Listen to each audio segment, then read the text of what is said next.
The Galactic Council had always regarded Earth as insignificant, a blue planet spinning in a quiet corner of the Milky Way, home to creatures barely capable of interstellar travel, barely worthy of attention.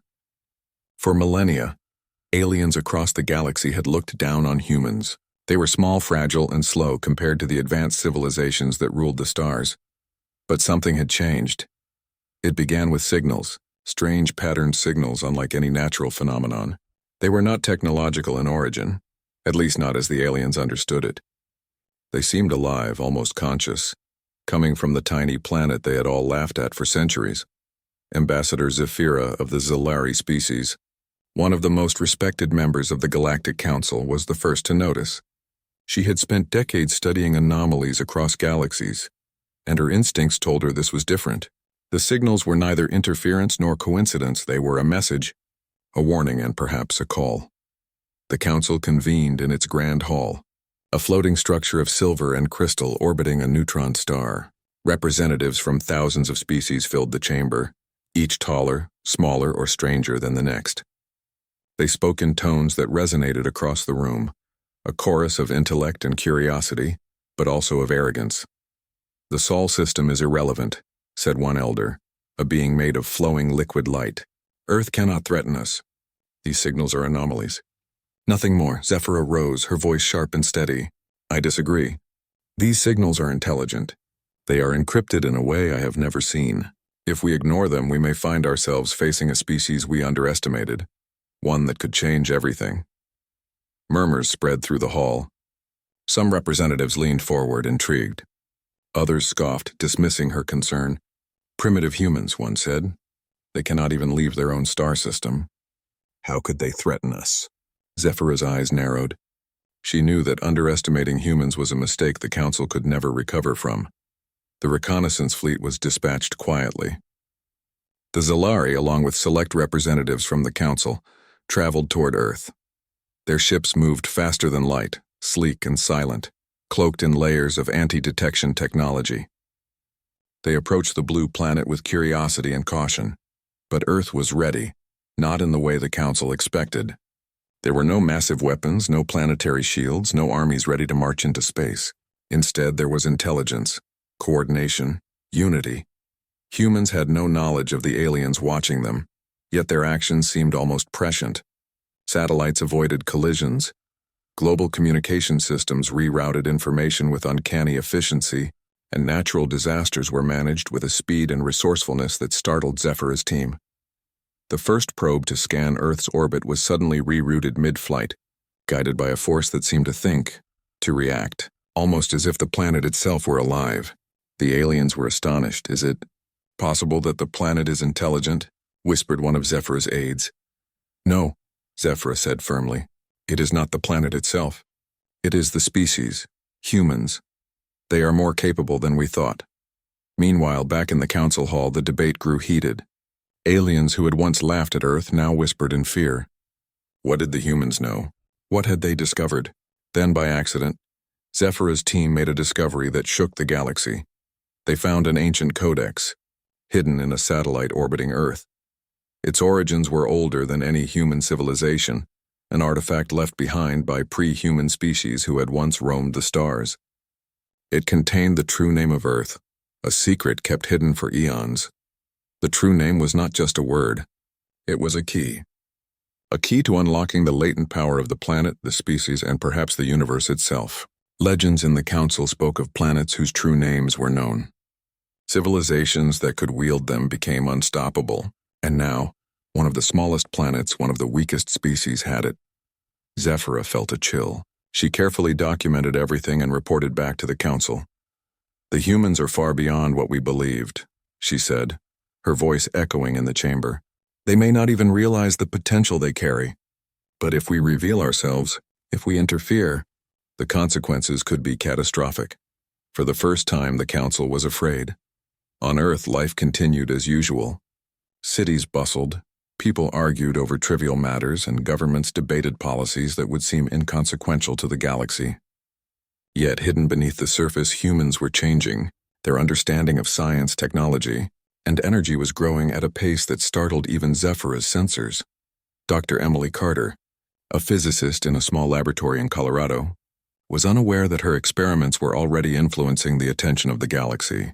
She had been testing ways to manipulate energy fields for sustainable power, but her calculations had accidentally tapped into a force older and deeper than any human had imagined. In another part of the world, Captain Riaz of the International Space Command tested a prototype spacecraft capable of faster-than-light calculations, though he didn't yet know it could approach relativistic speeds safely. Every small human innovation was building towards something greater, a power that even Zephyra could not yet measure. The Council decided to act. They could not wait. If humans truly held the key to Earth's true name, they could not allow it to spread uncontrolled. The plan was simple. Send a fleet, assess the humans' capabilities, and if necessary, contain them. Zephyra, torn between duty and caution, argued against aggression. We do not understand them fully. We do not know their limits. One wrong move could awaken a force the galaxy is not ready to face. But the Council voted. Their fear overrode reason. The fleet would move toward Earth, ready to assert control if necessary. As the fleet approached, humans finally noticed unusual activity in the skies. Astronomers around the world detected ships that moved too quickly, too purposefully to be natural. Governments scrambled to respond, but humans had no plans for alien fleets. They only had their instincts, creativity, and unity, and that was enough. In New Delhi, a young engineer named Asha noticed patterns in the fleet's movements. "They're following a predictable path," she said to her colleagues. "If we can redirect our satellites, we can make them think Earth is somewhere else." Across the Atlantic, technicians in London and Rio synchronized data to reroute communications. Within hours, the fleet's sensors were confused. Earth seemed to shift, almost vanish from their detection grids. Zephyra watched in awe. Humans had not fired a single weapon. They had not built a shield or launched missiles. They had simply used their minds, their ingenuity, their unity to hide in plain sight. "They are strategists," she murmured. "They do not fight with force, they fight with intellect." The Codex of Earth's true name had more surprises. When examined in detail, it suggested that humans were capable of controlling energy at a cosmic level, not through weapons but through knowledge, creativity, and cooperation. The Council began to realize a terrifying truth. Humans were not dangerous because of what they had now, but because of what they could become. In a few generations, Earth could rise to rival the greatest civilizations in the galaxy, not through conquest but through mastery of knowledge itself. Whispers spread among Council members. We may have underestimated them. Gravely, primitive species indeed, but what power they hide. They could reshape galaxies if awakened. As night fell across Earth, humans went about their lives unaware of the galactic eyes upon them. Children played in parks, scientists experimented in labs, and ordinary people dreamed dreams that, unknowingly, shaped the fate of the galaxy. Zephyra, aboard her observation vessel, stared at the planet below. She had seen empires rise and fall. She had seen species conquer entire star systems, and yet nothing in her experience had prepared her for humans. "They are not ready," she said quietly to herself. "But the galaxy will know them soon enough. And when they do, the universe will tremble." The fleet hesitated, frozen between fear and duty. For the first time in the history of the Council, doubt filled their hearts. How could they approach a species whose potential they could barely comprehend? And yet they had no choice. The Council had decided, and the fleet would move forward. On Earth, humanity remained blissfully unaware. But the seeds of something greater had been sown. Humans had defended themselves without violence, had demonstrated intelligence that outmatched alien technology, and had shown a unity that no Council vote could break. The galaxy had been awakened to a truth long ignored. Humans were not weak. Humans were not insignificant. Humans were extraordinary, and the moment the Council learned Earth's true name, the galaxy began to tremble. The Galactic Council's fleet hovered above Earth, a dark shadow against the sunlit blue of the planet. Thousands of ships, each larger and more advanced than anything humanity had built, glinted in the void.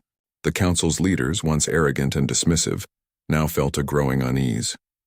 Ambassador Zephyra of the Zalari species looked down at Earth, her heart heavy with doubt. She had seen the humans' ingenuity firsthand, their ability to outthink and outmaneuver, But now, as the Council's orders came in, she had a choice: follow protocol or protect the planet she had come to respect. Approach with caution, the Council's voice echoed across her ship. Assess their capabilities. Contain if necessary. We cannot let them control the true name of Earth. Zephyra hesitated. She had studied countless civilizations. None had inspired both fear and awe in her like the humans. Yet the fleet advanced. On Earth, life continued unaware of the cosmic eyes upon it. Humans had felt strange phenomena, satellites moving oddly, unexplained energy surges, but none realized the cause. Dr. Emily Carter, working late in her Colorado laboratory, noticed an unusual energy spike in the upper atmosphere. She adjusted her instruments, tracing the source with curiosity rather than fear. "It's massive," she whispered. "Something is out there." Meanwhile, Asha in New Delhi analyzed satellite trajectories. "They are real, not a simulation. Alien ships." She called her colleagues worldwide. "We need to work together, now." Humanity did not panic. It never had. Humans acted. Their strength had always been in their mind, their creativity, and their ability to unite. Across the world, engineers, scientists, and ordinary citizens coordinated in ways that no one government could fully explain. Satellites were repurposed, communication networks rerouted, and energy grids synchronized. Humans created invisible shields in orbit, fields of energy that confused alien sensors and made Earth appear smaller, weaker, and scattered across multiple points in space. The fleet's scans reported chaos. Zephyra's eyes widened. "They are not hiding, they are controlling perception. Every calculation we make is anticipated. Every sensor is misled. They are manipulating reality itself." The Council grew impatient. "Open fire if necessary," ordered one of the elder members, a crystalline being whose voice resonated like a hammer. "Do not allow a primitive species to hold the true name of a planet." Zephyra hesitated. She could see the humans below, solving problems, adapting, evolving. They had no weapons. They had no armies. Yet their actions spoke of intelligence far beyond the Council's calculations. "They are not to be attacked," she said firmly. "They will respond, but not in the way we expect. Trust me." The Council ignored her warning. The fleet moved into a tighter formation, preparing for a show of force. Then, humanity revealed its true strength. Captain Riaz, piloting one of the experimental spacecraft orbiting Earth, activated a device linked to the codex of the true name. It emitted a pulse of energy that rippled across the atmosphere, bending light, sound, and electromagnetic waves. The alien ships faltered, their sensors overloaded. Simultaneously, Asha's team projected patterns into space that disrupted the fleet's navigation systems. Alien ships moved erratically, some colliding gently with one another as automated defense protocols activated. And then the skies themselves seemed to change. Clouds swirled unnaturally, auroras stretched across continents, and electromagnetic storms formed. But they were controlled, precise, and safe for humans. The planet had become a fortress of intellect, invisible yet invincible. Zephyra watched, unable to hide her amazement. "They do not fight with weapons," she said softly. "They fight with thought, with unity, with understanding. They are extraordinary." The Council panicked. "Contain them. They are manipulating the fleet." "They cannot have this power." But no force could touch the humans. Every attack, every maneuver was anticipated. Humans did not retaliate violently. They simply outsmarted.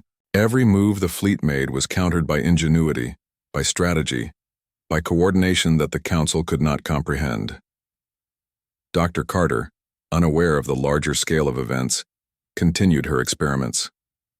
She noticed the energy from space resonating with her instruments. A realization struck her. The humans themselves were harmonizing with cosmic forces, channels of energy that could shape matter, influence gravity, and bend perception. "They're connected," she said. "All of us, together. We can do this."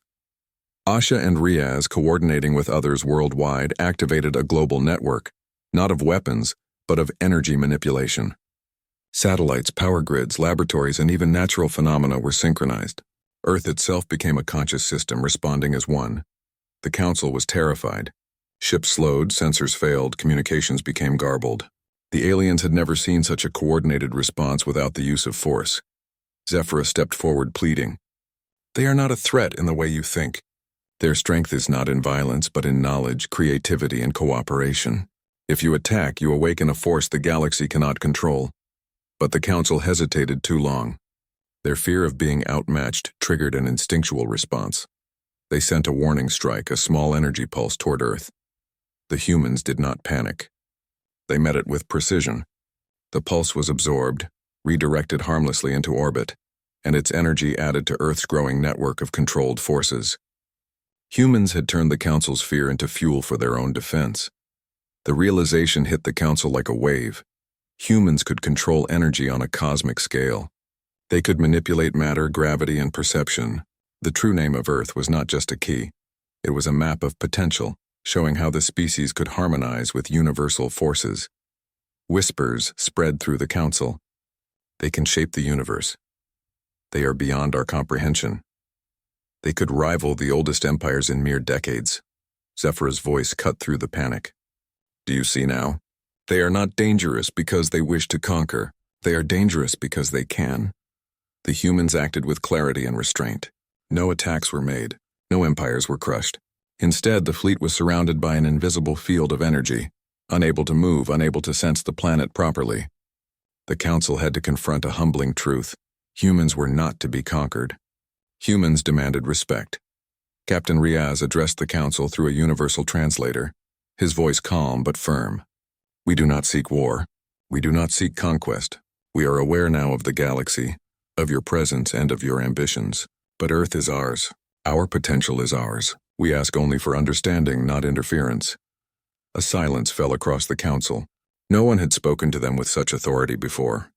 Humans, the species they once laughed at, had now outmaneuvered and outwitted them without a single violent act. Zephyrus stepped forward, supporting the humans' stance. They have shown restraint, strategy, and unity. They are not primitive. They are extraordinary. I urge you, respect them. The galaxy will tremble if you do not. After tense deliberations, the Council reluctantly agreed. Humanity would be allowed to join the galactic stage on its own terms. The fleet withdrew, not as a sign of defeat, but as a recognition of the humans' unique place in the universe. Earth remained humble, but its presence in the galaxy had changed forever. Humans had proven that strength was not measured in weapons, numbers, or speed. It was measured in creativity, intelligence, and unity.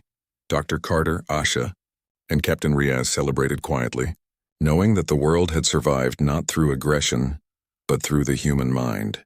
Across the globe, ordinary people unknowingly contributed to the defense, showing the galaxy that even the smallest actions could have cosmic consequences. Zephyra, leaving orbit for the last time, looked back at Earth. The galaxy will never forget this, she said softly. And neither will they forget the humans. They have awakened something the universe has never seen before. As the alien fleet dispersed, humans looked to the stars with wonder, excitement, and determination. The universe was vast, full of mysteries and challenges. But now humanity was ready, not as a conquered species, not as a pawn in galactic politics, but as a player, a force to be reckoned with, and an inspiration for civilizations across the stars. The galaxy had learned a lesson it would never forget. Never underestimate humanity. And the moment the Council had learned Earth's true name, the galaxy had trembled, not because humans sought war, but because the universe had finally seen the full potential of humankind. Humanity was awake. Humanity was united, and humanity's rise had only just begun.